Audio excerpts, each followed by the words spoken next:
قیامت کب برپا ہوگی؟ ناظرین، یہ ایک عظیم ترین سچائی ہے جس سے انکار ممکن نہیں۔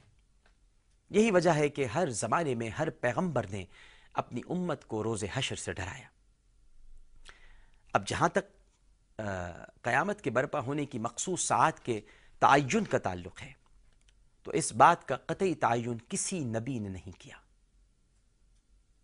سوائے اللہ عالم الغیب کے۔ کوئی اس مخصوص گھڑی کے برپا ہونے سے واقف نہیں۔ قرآن حکیم کی سورہ الاعراف میں ارشاد سبحانہ و تعالی ہے، آیت 187، اے محبوب، یہ لوگ آپ سے قیامت کے متعلق پوچھتے ہیں کہ اس کا وقوع کب ہوگا۔ آپ فرما دیجئے کہ اس کا علم صرف میرے رب ہی کے پاس ہے، اس کے وقت پر اس کو اللہ کے سوا کوئی اور ظاہر نہ کرے گا۔ آسمانوں اور زمین میں بڑا بھاری حادثہ ہوگا، وہ تم پر محض اچانک آ پڑے گی۔ وہ آپ سے اس طرح اسرار سے پوچھتے ہیں جیسے گویا آپ اس کی تحقیقات کر چکے ہیں۔ آپ فرما دیجئے کہ اس کا علم خاص اللہ ہی کے پاس ہے۔ ناظرین کرام، نبی کریم صلی اللہ علیہ وآلہ وسلم کی دنیا میں تشریف آوری قرب قیامت کی پہلی نشانی ہے۔ حضور صلی اللہ علیہ وآلہ وسلم نے فرمایا، بھیجا گیا ہوں میں اور قیامت مانند دو انگلیوں کے، یعنی انگشت شہادت اور بیچ کی انگلی کے۔ اس عظیم دن کی خبر تمام انبیاء کرام علیہم السلام اپنی اپنی امتوں کو دیتے چلے آئے تھے، مگر نبی آخر الزمان حضرت محمد مصطفیٰ صلی اللہ علیہ وآلہ وسلم نے آ کر یہ بتایا کہ قیامت قریب آ پہنچی۔ اگرچہ اللہ سبحانہ و تعالی نے قیامت کے حوالے سے کسی مخصوص دن کے بارے میں اپنے پیغمبروں کو نہیں بتایا، لیکن ایسے آثار اور ایسی علامات کا ذکر کتب اور صحائف میں ضرور ملتا ہے جو قیامت سے پہلے ظاہر ہوں گی، اور تمام انبیاء کرام نے ان آثار اور ان علامات سے اپنی قوموں کو آگاہ کیا، جو ہمارے پروگرام کا حصہ بنے گی۔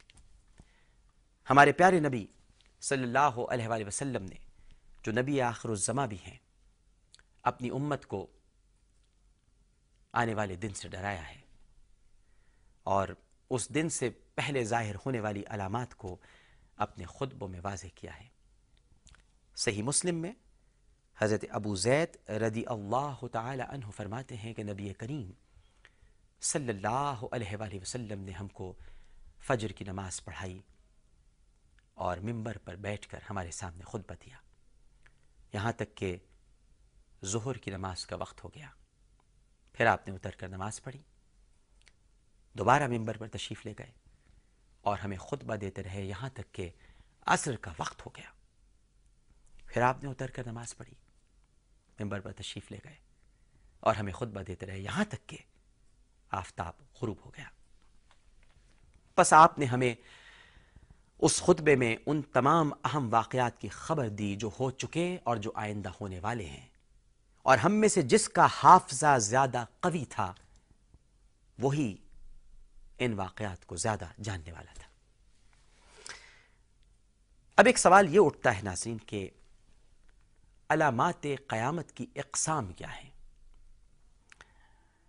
ناظرین کرام، قرآن کریم میں جو علامات قیامت ارشاد فرمائی گئی ہیں وہ زیادہ تر ایسی علامات ہیں جو بالکل قرب قیامت میں ظاہر ہوں گی، اور حضرت صلی اللہ علیہ وآلہ وسلم نے قریب اور دور کی، چھوٹی اور بڑی ہر قسم کی علامات بیان فرما دی ہیں۔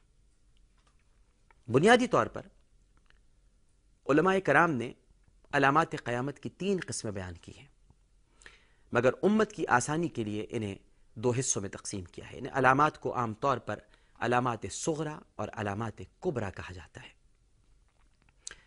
بعض محدثین نے ان علامات کی درجہ بندی اس طرح بھی کی ہے کہ حضرت صلی اللہ علیہ وآلہ وسلم سے ظہور حضرت امام مہدی تک جو آثار ظاہر ہوں گے ان کو علامات صغرا اور امام مہدی سے سور پھونکے جانے تک جو علامات ظاہر ہوں گی انہیں علامات کبریٰ قرار دیا ہے۔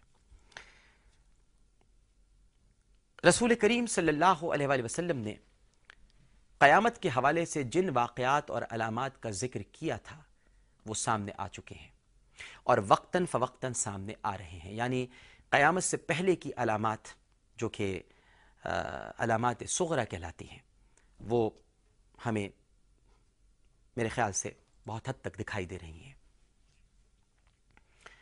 اب علامات صغریٰ کیا ہیں؟ یہ تو وہ ہیں جو ظاہر ہو گئی ہیں مگر ابھی انتہا کو نہیں پہنچی، ان میں روز بروز اضافہ ہو رہا ہے اور ہوتا جائے گا، یہاں تک کہ دوسری قسم کی علامات یعنی علامات کبریٰ ظاہر ہونے لگیں گی۔ اب علامات صغریٰ کیا ہیں؟ انہیں جاننے کے لیے ایک حدیث ہماری رہنمائی کرتی ہے ناظرین، اور حضرت حذیفہ الیمان رضی اللہ تعالی عنہ ہمیں وہ حدیث بتاتے ہیں جو نبی کریم صلی اللہ علیہ وآلہ وسلم نے انہیں بتلائی۔ یہ ایک طویل حدیث ہے اور اس میں قیامت کی 72 علامات بتائی گئی ہیں، لہٰذا میں پروگرام کو یہیں پر ختم کرتا ہوں، اور انشاءاللہ اگلے پروگرام میں یعنی کل ہم اللہ نے چاہا تو یہ 72 علامات آپ کو ضرور بتلائیں گے۔